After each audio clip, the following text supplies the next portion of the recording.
Now to that terrifying crane collapse in Midtown Manhattan this morning. The crane falling dozens of stories after catching fire high above 10th Avenue.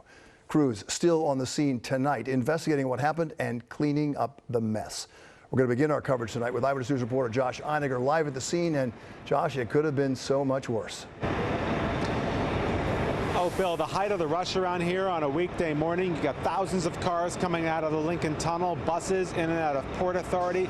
This place is usually crazy, but look at what fell from the sky. That huge, mangled, twisted boom of a crane. It's 180 feet long. That's more than half a football field.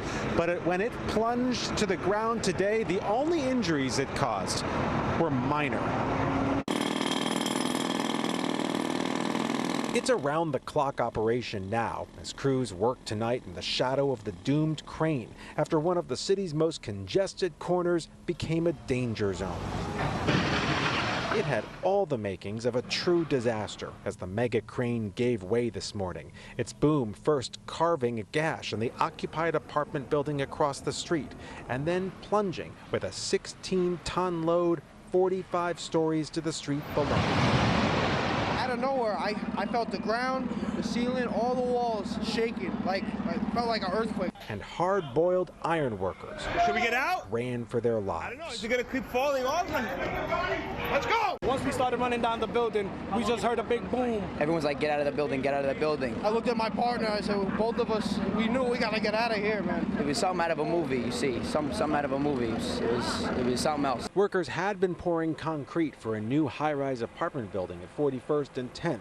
The crane lifting 16 tons of cement to the top deck. And the cable started burning out. That's when the crane operator realized there was an issue, came out of the cabin and tried to extinguish the situation.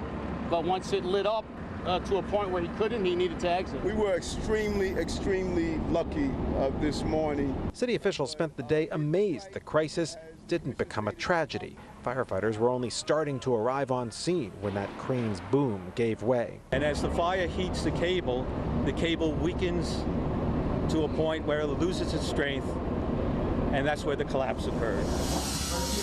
They rigged hoses from a neighboring roof to hit the flames with water.